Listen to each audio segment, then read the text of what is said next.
Hello everyone. स्वागत है आपका यूट्यूब चैनल ऑनलाइन एजुकेशन में।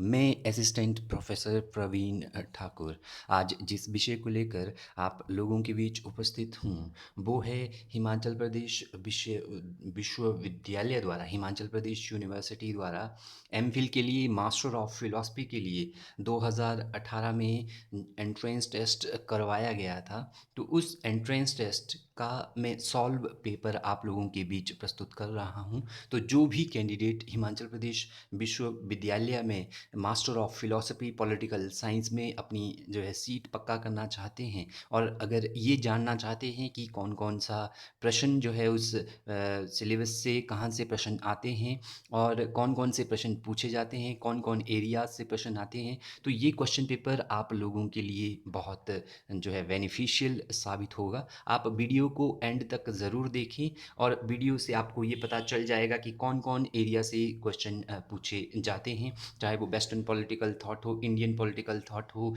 कंपैरेटिव पॉलिटिक्स हो, इंटरनेशनल रिलेशन हो, हिमाचल जीके हो। क्योंकि कोई प्रेस्क्राइब्ड सिलेबस नहीं है एमफिल और एमए एंट्रांस का हिमाचल प्रदेश विश्वविद्यालय का, तो आपको जो है क्वेश्चन पेपर से ही यह अंदाज़ा लगाना होता है कि कौन कौन से टॉपिक है जिन पर आपको फोकस करना चाहिए, जहाँ से आप जो है अच्छे मार्क्स सिक्योर कर सकते हैं।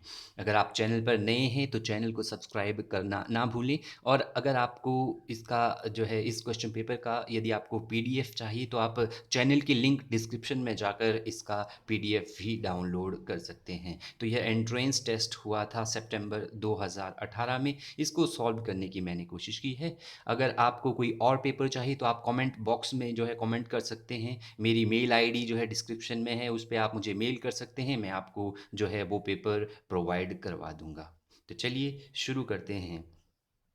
तो जो इसमें प्रश्न पूछे गए थी, सितंबर 2018 में यह एंट्रेंस हुआ था एमफिल पॉलिटिकल साइंस के लिए। यह एंट्रेंस करवाया गया था हिमाचल प्रदेश विश्वविद्यालय में, और इसमें जो है 50 प्रश्न पूछे गए थे, और इसमें 50 नंबर जो है वो जो है एंट्रेंस के होते हैं, और जो बाकी के 50 नंबर है वो आपकी जो है एमए में जो आपकी जो जितनी भी परसेंटेज है उसको डिवाइड करके दोनों की मेरिट निकाली जाती है। उसके बाद जो है सीटें जो है फिल की जाती है कैटेगरी वाइज। तो जो पहला प्रश्न इसमें पूछा गया था सितंबर 2018 MPhil political science Himachal Pradesh university में, वो था credo of relevance is related to. प्रासंगिकता का जो सिद्धांत है यह किससे संबंधित है? तो जो प्रासंगिकता का सिद्धांत है यह राजनीति विज्ञान में जो है एक आंदोलन हुआ था, जो है पोस्ट बिहेवियरलिज्म, जो बिहेवियरलिज्म की जो है कुछ एक बातों को नकारते हैं, उनके विरुद्ध एक जो है उसमें कुछ एक सुधार करते हैं, जो व्यवहारवाद कुछ एक बातें बताता है राजनीति विज्ञान के संदर्भ में, जो है राजनीतिक समस्याओं को सुलझाने में। तो यह उत्तर व्यवहारवाद से संबंधित है और पोस्ट बिहेवियरलिज्म से संबंधित है, क्रेडो ऑफ रेलिवेंस। और जो बिहेवियरलिज्म जो मूवमेंट है, व्यवहारवाद जो है राजनीति विज्ञान में 1940 से दशक में से आया था, तो इसने राजनीति विज्ञान में विज्ञान के जो सिद्धांत है उनको प्रयोग करने का प्रयास किया, और राजनीति विज्ञान को विज्ञान की तरह बनाने का प्रयास किया, जैसे नेचुरल साइंसेज है, फिजिक्स, केमिस्ट्री और बायोलॉजी, तो इनकी तरह बनाने का प्रयास किया। तो क्रेडो ऑफ रेलिवेंस जो है यह संबंधित है उत्तर व्यवहारवाद से, तो एक का आंसर जो है बी होगा। तो जो दूसरा प्रश्न पूछा गया था वो पूछा गया था, the concept of political decay, राजनीतिक पतन की अवधारणा जो है किसने दी है? तो एसपी हंटिंगटन जो है राजनीतिक पतन की धारणा करते हैं, ये पुस्तक लिखते हैं। उस पुस्तक में ये जो है राजनीतिक पतन की धारणा जो है अवधारणा देते हैं कि वर्तमान समय में जो पॉलिटिकल इंस्टीट्यूशन है उनका डिके किस तरह हो रहा है या उनका पतन किस तरह हो रहा है। तो जो तीसरा प्रश्न पूछा गया था वो था कि जर्मनी का जो है एकीकरण, इंटीग्रेशन कब होता है? जर्मनी का जो विभाजन है यह जो है दो भागों में जर्मनी को बांट दिया जाता है शीत युद्ध के समय, ईस्ट जर्मनी और वेस्ट जर्मनी में, पूर्वी जर्मनी और पश्चिमी जर्मनी में। लेकिन 1990 में जब जो है फॉल बर्लिन वॉल को गिरा दिया जाता है तो उसके बाद 1990 में जर्मनी का एकीकरण हो जाता है। तो जर्मनी का इंटीग्रेशन 1990 में होता है, तो तीन का आंसर जो है डी होगा। अगला जो प्रश्न पूछा गया था इस पेपर में वो था कि actor of international relation are, अंतर्राष्ट्रीय संबंधों के पात्र क्या है। जो इंटरनेशनल रिलेशन एक विषय है, तो उसके मेन एक्टर क्या है, उसके मेन एजेंट क्या है, विक्रेता क्या है। तो स्टेट जो है मेन एक्टर है इंटरनेशनल रिलेशन में, क्योंकि स्टेट प्रत्येक प्रकार की पॉलिसी को अपनाते हैं, एक दूसरे से रिलेशन बनाते हैं, इकोनॉमिक रिलेशन हो, पॉलिटिकल रिलेशन हो, तो वो मेन एक्टर है, वो इंटरनेशनल रिलेशन में महत्वपूर्ण भूमिका निभाते हैं। तो 4 का आंसर जो है डी है। अगला जो प्रश्न इसमें पूछा गया था, वो पूछा गया था कि जो वार्सा पैक्ट है, वार्सा जो है, which one of the following is not in existence में आपको कुछ एक संगठन दिए गए हैं, आपने उनमें से बताना है कि कौन सा वर्तमान समय में जो है अस्तित्व में नहीं है। तो इसका आंसर जो है 5 का आंसर ए है, वार्सा पैक्ट। वार्सा पैक्ट की स्थापना जो है 1955 में जो है यूएसएसआर द्वारा की गई थी, नाटो को काउंटर करने के लिए। नाटो की स्थापना जो है 1949 में होती है। यह जो है यूएसए द्वारा बनाया गया संगठन था, सैनिक संगठन था। और जो वार्सा पैक्ट है यह 1955 में बनाया गया, और यह यूएसएसआर द्वारा, यूनाइटेड सोवियत सोशलिस्ट रशिया द्वारा 1955 में नाटो को काउंटर करने के लिए, क्योंकि शीत युद्ध जो है अमेरिका और जो है भूतपूर्व सोवियत संघ, यूनाइटेड स्टेट्स ऑफ अमेरिका और भूतपूर्व सोवियत संघ के बीच जो है विचारधारा का युद्ध था। तो ये अपनी सैनिक जो है शक्ति को बढ़ा रहे थे, सैनिक संगठनों का ये निर्माण कर रहे थे। तो जो वार्सा पैक्ट है यह वर्तमान समय में, क्योंकि 1991 में सोवियत संघ का विघटन हो जाता है, तो सोवियत संघ के विघटन के साथ ही वार्सा पैक्ट भी विघटित हो जाता है। तो वर्तमान समय में नाटो तो अस्तित्व में है, लेकिन वार्सा पैक्ट अस्तित्व में नहीं है। और जो ओपेक है और अपेक है, ओपेक जो है तेल उत्पादन देशों का एक संगठन है, जिसकी स्थापना जो है इराक में की गई थी। तो यहाँ पर 5 का आंसर जो है ए होगा, वार्सा पैक्ट वर्तमान समय में अस्तित्व में नहीं है। तो जो अगला प्रश्न पूछा गया है वो पूछा गया था नेम से संबंधित। Now name is an organisation. अब गुट निरपेक्ष आंदोलन एक संगठन है, पर यह किस प्रकार का संगठन है वर्तमान में? क्या यह गतिशील है, क्या है शक्तिशाली है, स्थिर है या मृत है? तो वर्तमान समय में जो नेम है, नॉन अलाइनमेंट मूवमेंट की स्थापना जो गुट निरपेक्ष आंदोलन है, यह तृतीय जो विश्व के देश है, एशिया, अफ्रीका और लैटिन अमेरिका के देशों ने इसको जो है बनाया था। तो यह जो है 1961 में इसकी बेलग्रेड में पहली समिट होती है। तो वर्तमान समय में यह स्थिर है, क्योंकि यह द्वितीय विश्व युद्ध के समय बनाया गया था। ये देश ना तो यूएसए में मिलना चाहते थे, ना यूएसएसआर के सैनिक गुट में मिलना चाहते थे। ये स्वतंत्र रहकर जो है अपनी आर्थिक नीतियों का निर्माण करना चाहते थे और अपने देश के भविष्य का निर्माण करना चाहते थे। तो इसलिए इन देशों ने मिलकर जो है एक गुट बनाया, जिसको नॉन अलाइनमेंट, अर्थात जो है जो द्वितीय विश्व युद्ध के सैनिक गुट है उनसे दूर रहने की यह नीति थी। तो वर्तमान समय में यह स्टैग्नेंट है। इसका आंसर जो है 6 का सी होगा। प्रश्न नंबर 7 पूछा गया था कि who said Republic is the finest treatise on education that has ever been written. यह किसने कहा कि रिपब्लिक शिक्षा पर लिखा गया सबसे सर्वश्रेष्ठ ग्रंथ है? तो यह रूसो ने कहा था। रिपब्लिक जो पुस्तक लिखी गई है यह लिखी गई है प्लेटो द्वारा। तो यह रूसो ने जो है उनकी पुस्तक रिपब्लिक के लिए यह कमेंट किया है, यह कमेंट्री की है कि जो रिपब्लिक है, क्योंकि रिपब्लिक में सबसे अच्छी स्कीम दी है एजुकेशन की प्लेटो ने, कि बेसिक जो है एजुकेशन में क्या क्या सीखेगा, मिडिल एजुकेशन में जो है इंसान क्या क्या सीखेगा। तो उसके लिए रूसो ने उन्हें रिपब्लिक को जो है शिक्षा पर लिखा गया सर्वश्रेष्ठ ग्रंथ कहा है। तो 7 का आंसर जो है ए होगा। अगला जो प्रश्न पूछा गया था वो पूछा गया था कि हिमाचल प्रदेश राज्य सभा में कितने प्रतिनिधि भेजता है? तो हिमाचल प्रदेश राज्यसभा के लिए 3 सदस्य भेजता है, और संसद के लिए हिमाचल 7 सदस्य भेजता है, क्योंकि संसद में लोकसभा और राज्यसभा दोनों आते हैं। लोकसभा के लिए 4 सदस्य हिमाचल भेजता है चुनकर यहाँ से प्रतिनिधि, और 3 सदस्य राज्यसभा के लिए भेजता है। तो प्रश्न पूछा गया था राज्यसभा के लिए, तो यहाँ पर आंसर जो है बी होगा। हिमाचल जो है राज्यसभा के लिए 3 प्रतिनिधि भेजता है। अगला जो प्रश्न पूछा गया था प्रश्न नंबर 9, which law is supreme according to Saint Thomas Aquinas. तो सेंट थॉमस एक्विनास के अनुसार कानून, कौन सा कानून जो है सर्वोच्च है? यह प्रश्न यदि आप एमए पॉलिटिकल साइंस का एंट्रेंस देखेंगे हिमाचल प्रदेश विश्वविद्यालय का जो 2019 में हुआ है, उसमें भी यह प्रश्न बाद में रिपीट किया गया था। तो जो सेंट थॉमस एक्विनास है उनके अनुसार जो है शाश्वत जो कानून है, सी इटर्नल लॉ जो है सबसे सर्वोच्च है। ये वो इन चारों कानूनों की बात करते हैं, लेकिन वो इटर्नल लॉ को सबसे ऊपर रखते हैं। उसके बाद जो है वो डिवाइन का लॉ की बात करते हैं, नेचुरल लॉ की बात करते हैं और ह्यूमन लॉ की बात करते हैं। तो सेंट थॉमस एक्विनास के अनुसार जो कानून सर्वोच्च है, जो कानून सुप्रीम है, वो है सी, शाश्वत कानून, इटर्नल कानून। अगला जो प्रश्न पूछा गया था इसमें, who favours the concept of plural and open voting, बहुल एवं खुले मतदान का समर्थन किसने किया? तो प्रथम बार जे.एस. मिल जो है, जॉन स्टुअर्ट मिल जो है, बहुल एवं खुले मतदान का समर्थन करते हैं। तो 10 का आंसर जो है सी है, जे.एस. मिल।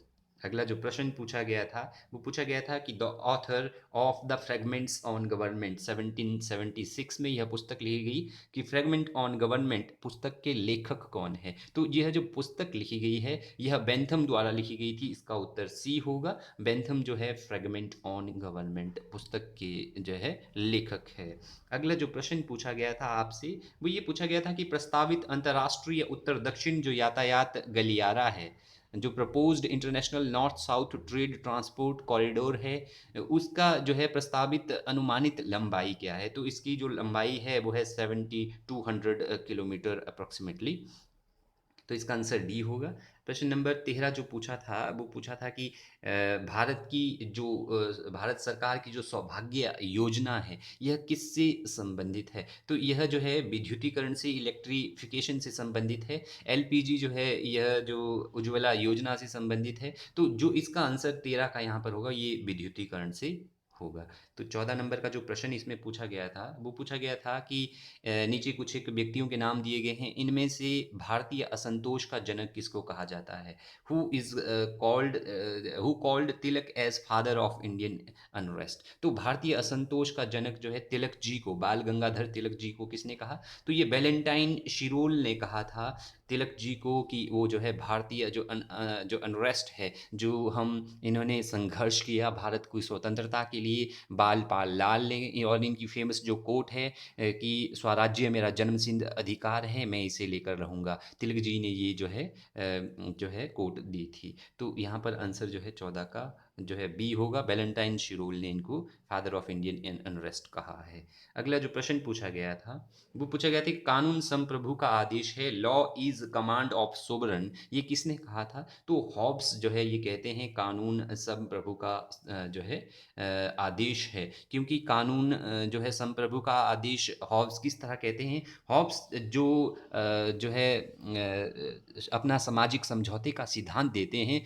उसके द्वारा वो एक सर्वोच्च राजा जो है प्रस्तुत करते हैं कि एक सर्वोच्च राजा होगा, वह सभी लोगों को कमांड करेगा। तो जो अगला प्रश्न पूछा गया था, वो पूछा गया था कि हाल ही में पाकिस्तान ने किस शहर में स्पेस एप्लीकेशन रिसर्च सेंटर प्रस्तावित किया गया है? प्रश्न नंबर 16 पूछा गया था। तो उस समय कराची में स्थापित किया गया था ये 2018 में स्पेस एप्लीकेशन रिसर्च सेंटर। प्रश्न नंबर 17 जो पूछा गया है, वो पूछा गया था कि which one of the following is longest serving chief minister of state of India? आपको जो है मुख्यमंत्री दिए गए थे, आपने बताना था कि इनमें से सबसे ज़्यादा जो है लॉन्ग टर्म तक किसने मुख्यमंत्री के पद पर काम किया है। निम्न में से लंबे समय तक भारत के राज्य के मुख्यमंत्री पर किसने कार्य किया है? तो ये है पवन के चैमलिंग जी। इन्होंने सबसे लंबे समय तक जो है काम किया है। ये 93 में जो है सिक्किम डेमोक्रेटिक फ्रंट की स्थापना की थी इन्होंने, और 1994 से लेकर 1994 से लेकर लगभग जो है ये 5 जो है कार्यकाल पूरे कर चुके हैं वर्तमान समय तक। तो जो अगला प्रश्न पूछा था, वो पूछा था 18 नंबर की लेजिटिमेट पावर क्या है, अर्थात औचित्यपूर्ण शक्ति क्या है? ठीक है, लेजिटिमेट पावर जो है सत्ता है। तो 18 का आंसर जो है ए होगा। 19 नंबर का जो प्रश्न पूछा गया है, वो पूछा गया था कि political parties are the lubricating oil in the wheels of democratic victory. लोकतांत्रिक जो मशीनरी के संचालन में राजनीतिक दल जो है तेल के समान है, यह किसका कथन है? तो ये श्री जयप्रकाश नारायण जी कहते हैं। इन्होंने पुस्तक लिखी थी द व्हील ऑफ हिस्ट्री। इस किताब में इन्होंने जो है जो राजनीतिक दल है उनको लोकतांत्रिक मशीनरी की संचालन में राजनीतिक दल को तेल के समान माना है। तो जो अगला प्रश्न पूछा गया था, प्रश्न नंबर 20, वो पूछा गया था कि the first sitting of constituent assembly was held on. तो जो संविधान सभा बनी थी भारत में संविधान के निर्माण के लिए, जिसने 2 वर्ष 11 महीने 18 दिन के बाद जो है भारत का संविधान बनाया था, तो उसकी प्रथम बैठक कब हुई थी? तो प्रश्न नंबर 20 का आंसर जो है डी है। 9 दिसंबर 1946 को जो है पहली बैठक हुई थी, और 11 दिसंबर 1946 को जो है दूसरी बैठक जो है हुई थी। तो इसकी अध्यक्षता जो है एच सी सिन्हा ने की थी 9 दिसंबर 1946 को, क्योंकि वो एक अस्थाई जो है अध्यक्ष के तौर पर इन्होंने इसकी अध्यक्षता की थी। 11 दिसंबर 1946 को जो बैठक हुई थी, तो उसमें जो है डॉक्टर राजेंद्र प्रसाद को जो है अध्यक्ष चुना गया था इसका जो है संविधान सभा का।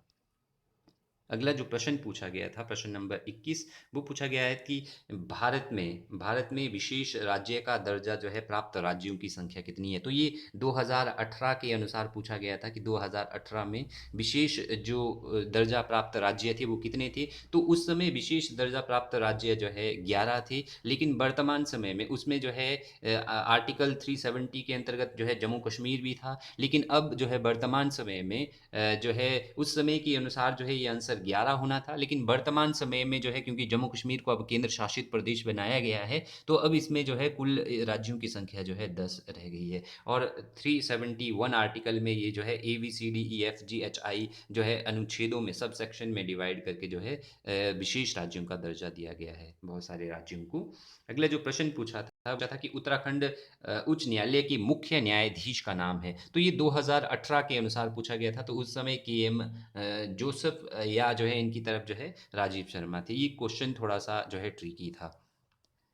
अगला प्रश्न ये पूछा गया था कि हिमाचल प्रदेश विधानसभा की जो प्रथम अध्यक्ष है, तो हिमाचल प्रदेश की जो प्रथम विधानसभा बनी थी, लेजिस्लेटिव असेंबली बनी थी हिमाचल प्रदेश विधानसभा की, तो उसके जो प्रथम जो स्पीकर थे वो श्री जयवंत राम जी थे। तो इसका 23 का आंसर जो है बी होगा। प्रश्न नंबर 24 पूछा गया था कि which constitution amendment reduced the age of voting 21 to 18 year? किस संविधान संशोधन द्वारा मताधिकार की आयु 21 वर्ष से 18 वर्ष कर दी गई थी? अर्थात ऐसा संविधान संशोधन पूछा गया है जिसके तहत जो है भारत में मत देने की आयु को 21 वर्ष से 18 वर्ष कर दिया था। तो ये 61st अमेंडमेंट था, 81वां संवैधानिक संशोधन था। तो 24 का आंसर जो है ए होगा।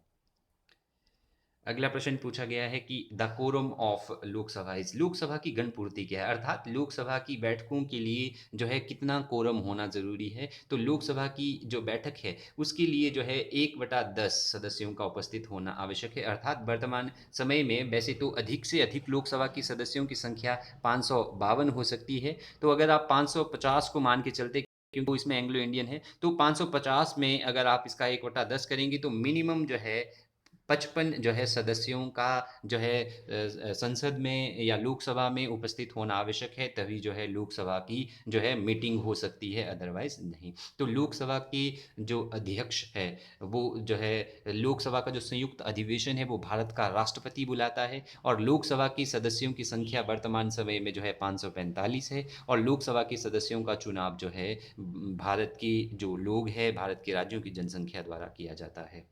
अगला जो प्रश्न पूछा गया था वो पूछा गया था भारतीय संविधान द्वारा राज्यों का राज्यसभा में किस आधार पर प्रतिनिधित्व दिया गया है?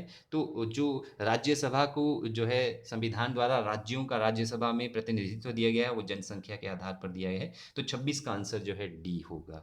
अगला जो प्रश्न पूछा गया था वो पूछा गया था Politics Among Nation was written by, एक पुस्तक लिखी गई अमंग नेशन, यह पुस्तक 1948 में लिखी गई थी। तो ये हंस जे मॉर्गेंथु द्वारा लिखी गई थी। जो है यह फेमस पुस्तक जो है हंस जे मॉर्गेंथु द्वारा लिखी गई थी। अगला प्रश्न जो आप लोगों से पूछा गया था वो था प्रश्न नंबर 28, संयुक्त राष्ट्र चार्टर का अनुच्छेद जो 55 है वो किस चीज़ को प्रोत्साहित करता है, एनकरेज करता है? तो यह ह्यूमन राइट से संबंधित भी है और यह शांति से संबंधित भी है। तो मेन इसमें जो है ह्यूमन राइट आता है, तो आंसर जो है 28 का बी होना चाहिए। अगला जो प्रश्न पूछा गया था प्रश्न नंबर 29, वो था कि हिमाचल प्रदेश के जो मुख्यमंत्री विधानसभा चुनाव में किस सीट से विजयी हुए हैं? तो वर्तमान समय में जो हिमाचल प्रदेश के जो मुख्यमंत्री है वो श्री जयराम ठाकुर जी हैं, और ये सिराज विधानसभा क्षेत्र से जो है संबंधित करते हैं, और ये सिराज विधानसभा चुनाव क्षेत्र से ही विजयी हुए हैं। अगला जो प्रश्न पूछा गया था प्रश्न नंबर 30, अंतर्राष्ट्रीय विधि का जनक किसे कहा जाता है? Who is called father of international law? तो जो इंटरनेशनल लॉ है, इंटरनेशनल जो अंतर्राष्ट्रीय विधि है, उसके जनक जो है, 30 का आंसर सी होगा। ह्यूगो ग्रोशियस जो है इंटरनेशनल लॉ के जो है फादर है। यदि ये पूछा जाए कि इंटरनेशनल रिलेशन के फादर कौन है, अंतर्राष्ट्रीय संबंधों के, तो वो है अंतर्राष्ट्रीय संबंधों में जो यथार्थवादी विचारधारा के जनक है, वो जो है हंस जे मॉर्गेंथू को माना जाता है। और कंपैरेटिव पॉलिटिक्स के फादर जो है अरस्तू को माना जाता है, तुलनात्मक राजनीति के फादर। अगला जो प्रश्न पूछा गया है वो है 31 नंबर, 1992 में किस गुटनिरपेक्ष आंदोलन राष्ट्र को सदस्यता से निलंबित कर दिया गया था? तो ये था फिलिस्तीन। फिलिस्तीन को 1992 में गुटनिरपेक्ष आंदोलन राष्ट्र की सदस्यता से इसको निलंबित कर दिया गया था। प्रश्न नंबर 32 जो पूछा गया था वो पूछा गया था कि 11 यूरोपीय देशों की सामान्य जो यूरो मुद्रा है यह कब प्रारंभ हुई थी? Euro as a common currency of 11 European जो कंट्रीज है यह कब लॉन्च की गई थी इन देशों द्वारा? तो यह लॉन्च की गई थी 1 जनवरी 1999 को, ठीक है, 1999 को। तो इसका आंसर जो है ए होगा। 1 जनवरी 1999 को इन 11 देशों ने कॉमन रूप में यूरो को जो है अपनी करेंसी के रूप में जो है एक्सेप्ट किया था। जिस प्रकार भारत की करेंसी जो है रुपए हैं, इसी प्रकार जो है जापान की जो है इसी प्रकार जैसे इनकी जो है कुछ की जो है वो भी है, और चाइना की येन है। इसी प्रकार जो है करेंसीज भी आपको आनी चाहिए कि किस देश की करेंसीज क्या क्या है। तो जो फ़र्क का समझौता है यह किन दो देशों के बीच हुआ था? तो यह भारत एवं बांग्लादेश के बीच हुआ था, फ़र्क का समझौता, फ़र्क का एग्रीमेंट। तो प्रश्न नंबर 34 पूछा गया था कि हिंद महासागर में अमेरिकी नौसैनिक अड्डा कहाँ है? Where is American naval naval base in Indian Ocean? तो डीगो गार्शिया जगह है इंडियन ओशियन में, वहाँ पर अमेरिका ने अपना जो है नौसैनिक अड्डा बनाया है।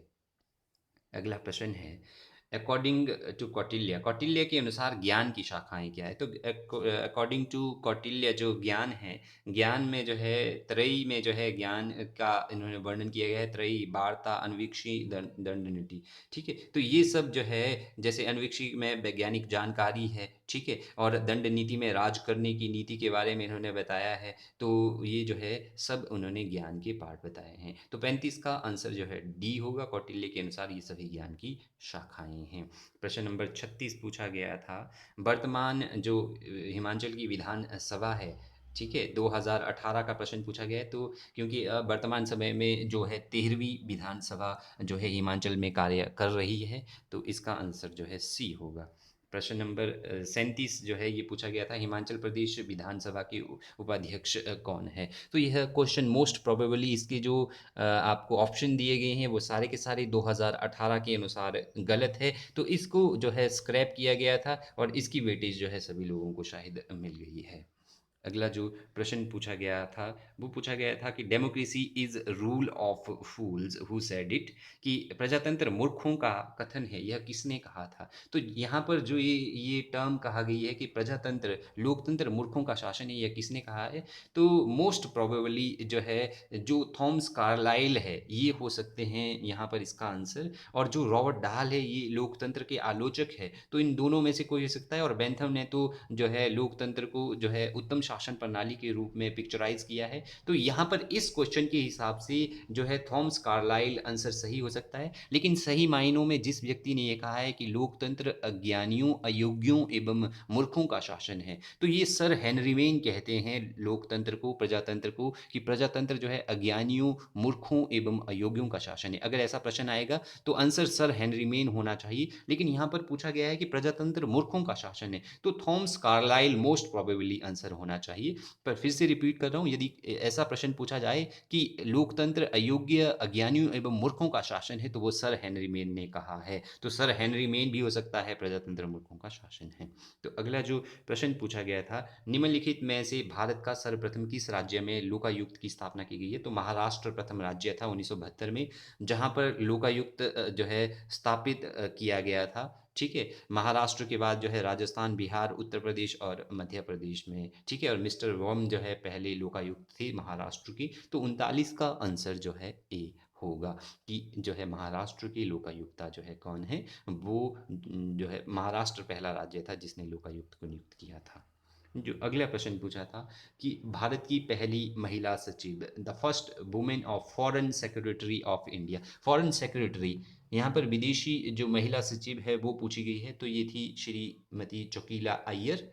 ये जो है पहली थी, और निरुपमा राव ये दूसरी जो है भारत की प्रथम महिला सचिव थी। तो इसका आंसर जो है सी होगा 40 का। अगला जो प्रश्न पूछा गया था आप लोगों से, अ, वो पूछा गया था कि सार्क के प्रथम महासचिव किस देश से थे। The first secretary general of SAARC was from which country. तो सार्क जो है दक्षिण एशियाई देशों का एक क्षेत्रीय जो है व्यापारिक संगठन है। South Asian association for regional corporation इसको कहा जाता है। और इसमें जो है साउथ एशिया के देश है। तो इसकी स्थापना जो है बांग्लादेश में की गई थी, क्योंकि बांग्लादेश के जो प्रेसिडेंट थे जिया उर रहमान, उनकी जो है उनके वार्तालाप से उन्होंने पहले ये आइडिया दिया था सार्क का। तो इसके जो, क्योंकि वो बांग्लादेश से थे जिया उर रहमान, तो इसके पहले जो प्रथम महासचिव थे वो भी बांग्लादेश से थे। और ये जो है बांग्लादेश जो है इसका सही आंसर होगा। सार्क के प्रथम महासचिव जो है बांग्लादेश से थे, और बांग्लादेश ने ही सार्क के गठन की मांग की थी। अगला जो प्रश्न पूछा गया था कि किसने जो है इंग्लैंड से लौटने के बाद जो है वंदे मातरम नामक पत्रिका का आरंभ किया। Who started Vande Mataram on his return from England. तो ये बिपिन चंद्र पाल जी थे, जिन्होंने इंग्लैंड से लौटने पर जो है वंदे मातरम नामक पत्रिका का आरंभ किया था भारत में।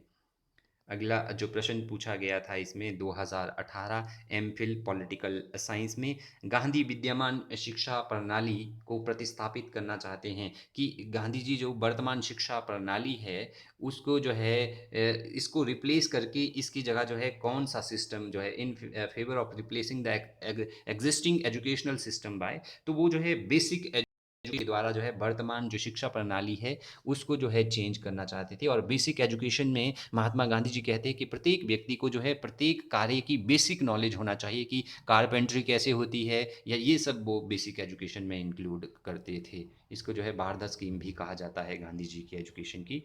तो अगला प्रश्न पूछा गया था विश्व व्यापार संगठन का गठन कब हुआ। तो जो WTA है यह 1995 में बना था। यहाँ पर जो है 44 का आंसर जो है बी होगा। और 1995 में गैट को रिप्लेस करके, जो गैट था GAAT, जो है गैट को रिप्लेस करके GAAT को, ये था general agreement on tariff and trade, GATT को रिप्लेस करके जो है इसके स्थान पर जो है 1995 में वर्ल्ड ट्रेड ऑर्गेनाइजेशन की स्थापना की गई है। अगला जो प्रश्न पूछा गया था, भारत ने अपनी पड़ोस नीति, भारत ने जो है फर्स्ट कब इंट्रोड्यूस किया अपनी नेवल पॉलिसी को, अपनी पड़ोस नीति को, या 2014 में भारत ने किया था। तो 45 का आंसर जो है यहाँ पर बी होगा, 2000 जो है 14 होगा। अगला जो प्रश्न पूछा गया था 46, वो पूछा था कि बिलासपुर राज्य हिमाचल प्रदेश में कब विलय किया गया। When was Bilaspur state merged in with Himachal Pradesh. तो 1954 में, 46 का आंसर जो है सी होगा। 1954 में जो है बिलासपुर को हिमाचल प्रदेश में जो है मर्ज किया गया था, विलय इसका जो है किया गया था। अगला जो प्रश्न पूछा गया था वो पूछा था कि हिमाचल कौन सा जिला भारत की अंतर्राष्ट्रीय सीमा पर स्थित है। Which of the following district of Himachal Pradesh is located on the international border of India. तो किन्नौर ऐसा राज्य है, 47 का आंसर सी होगा किन्नौर। तो किन्नौर ऐसा राज्य है, किन्नौर में जगह है शिव किला। शिव किला के पास जो है किन्नौर की जो सीमा है वो चीन के साथ जो है लगती है। तो क्योंकि चीन अंतर्राष्ट्रीय स्तर पर राज्य है, तो जो है भारत का जो है बॉर्डर है वो वहाँ पर किन्नौर में जो है हिमाचल का जो ज़िला है इसकी सीमा जो है अंतर्राष्ट्रीय स्तर पर चीन से मिलती है शिव किला के पास। तो इसका आंसर सी होगा। अगला जो प्रश्न पूछा गया था 48, भारत के संविधान के अनुसार या किस अनुच्छेद में राज्य की राज्यपाल की शक्तियों का उल्लेख है। तो अनुच्छेद 154 इसका आंसर सही होगा, 48 का बी होगा। अनुच्छेद 154 में राज्य की राज्यपाल की शक्तियों का वर्णन किया गया है। तो जो प्रश्न नंबर 49 पूछा गया था वो पूछा गया था 73वें संवैधानिक संशोधन द्वारा पंचायती राज के कार्यों की सूची का उल्लेख किस अनुसूची में किया गया है? A function of panchayat was institution according to 73rd amendment have been mentioned in following schedule। तो जो 73वां संवैधानिक संशोधन 1992 में आया था और अप्रैल 1993 को यह जो है लागू किया गया था। तो इसके तहत जो है भारतीय संविधान में जो है 11वीं अनुसूची के अंतर्गत जो है पंचायती राज संस्थाओं के कार्यों का वर्णन किया गया था। पंचायती राज संस्थाओं को 11 जो है अनुसूची 11 में जो शेड्यूल 11 है उसके तहत जो है 29 कार्य प्रदान किए गए हैं। तो जो 11वीं अनुसूची है यह 73वें संवैधानिक संशोधन के द्वारा जो है भारतीय जो है संविधान में ऐड की गई थी, जिसमें पंचायती राज जो संस्थाएं हैं उनके कार्यों की सूची कि वो क्या क्या कार्य करेंगी उनकी सूची जो है दी गई है। लास्ट क्वेश्चन पूछा गया था कि who is popularly known as Pahadi Gandhi इन हिमाचल प्रदेश। हिमाचल प्रदेश में पहाड़ी गांधी जी के पहाड़ी गांधी के नाम से किसको जाना जाता है? तो इसका आंसर जो है 50 का आंसर जो है सी होगा। श्री बाबा कांशीराम जी को इनको जो है पहाड़ी गांधी के नाम से जाना जाता है और इनको जो है पंडित जवाहरलाल नेहरू जी ने पंडित JL नेहरू जी ने जो है बाबा कांशीराम को जो है पहाड़ी गांधी की संज्ञा दी थी। तो ये था एमफिल पॉलिटिकल साइंस एंट्रेंस 2019। यदि आपको लेक्चर वीडियो अच्छी लगी हो तो इसको ज़रूर आप कमेंट कीजिएगा, शेयर कीजिएगा, सब्सक्राइब कीजिएगा और अगर आपको कोई और क्वेश्चन पेपर जो है किसी और एंट्रांस का चाहिए तो आप कमेंट सेक्शन में ज़रूर कमेंट करें, तो मैं वीडियोज़ बनाकर अपने चैनल पर अपलोड कर दूँगा। तो थैंक यू वेरी मच।